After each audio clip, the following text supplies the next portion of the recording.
80% of our population has what's medically diagnosed as non-specific lower back pain. It's the most common disability in the United States, and yes, it's a disability because it inhibits your ability to execute normal daily tasks. And if you don't know who I am or why you should listen to me, my name is Gabriel Pluguez. I'm the founder of DefaultKings.com. I've worked with over 502 men to help them lose body fat, keep it off, and get healthy for their families. And I've torn a spinal erector muscle. So one of the muscles that keeps your spine straight, I've torn one of those. And I learned these exercises from Tim Tebow's physical therapist to help relieve back pain and strengthen your back so that you're not walking around, with a hunch by the time you're 50. So let's get into it. The first one is a cat-cow. And a cat-cow, the goal here is really flex your spine as much as possible, so round it. You do that by scrunching your abs down, and then on the floor, turn your palms out. And then you want to extend your spine as much as possible. This gets a lot of blood flow in the spine, and that blood flow tends to relieve a lot of the crunchiness that you might feel after, sitting down after a long day's work. The next exercise is what's called a dead bug. The goal here is to just extend one arm overhead while you extend the leg on the opposite side directly out. And what this will do is essentially keep your limbs glued together. If you can imagine, this exercise is really taking your limbs and separating them as much as you can, which trains the core muscles to keep them all glued together.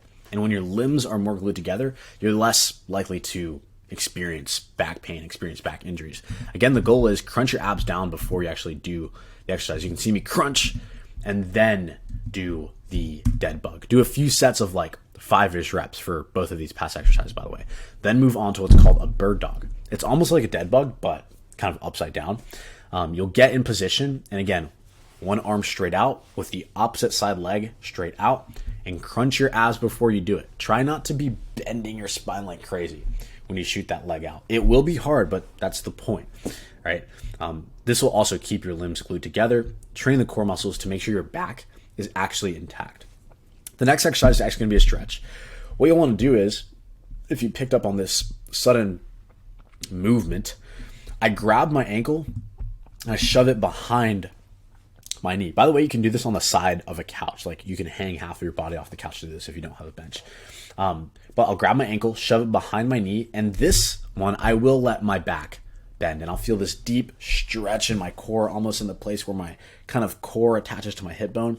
And this will really fix the orientation of your hips relative to your spine, so you don't feel like you're, falling apart after sitting down after a long day's work, or falling apart after a round of golf or something like that.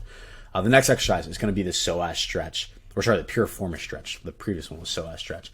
Piriformis stretch is really simple. Sit down at the edge of a chair, bench, whatever, and cross a leg, and then apply slight pressure while you have a straight back, and then slightly lean forward. This one will feel really, really deep, and this is going to prevent things like sciatica, that kind of nerve pain that you may or may not have experienced. If you've experienced it, you know what kind of excruciating pain that is. But this one is going to prevent sciatica. The next one is going to be the transverse abdominal stretch. It's really simple. Just raise an arm overhead, and the goal is try to take your hip bone and shoot it as far out to the side as possible. This is going to prevent those weird twinges where it feels like one side is tighter than the other, where it feels like it starts to affect your gait, or where you see people literally walking with kind of that one-sided hunch as they get older. This will prevent that. This exercise will strengthen the muscles that keep your back intact so that you're not falling apart when you're playing sports or just doing normal daily activity. It's a side crunch. Support yourself on the elbow, straighten your legs straight out, squeeze your glutes, and go from this bent position to a straightened position. A few sets of 10 will do the trick. Next one is going to be a Poff Press. It's really simple. Just square your feet, attach a band to some sort of post, whether it's at home or at a gym. Tighten your core before you do it. So again, breathe, tighten the core, and then press straight out. This is going to make your body more stable so that when you're either playing sports or just roughhousing with the kiddos or nieces or nephews or whoever at Christmas dinner, you can actually support them. You can also progress to a single leg Poff Press to make it even more challenging and strengthen your body even more. And I recommend starting with the inside leg and then moving to the outside leg. But as you get stronger, you can progress to a single leg Poff Press. This is really going to start to enhance how you are able to stay put together, essentially, through normal daily life, right?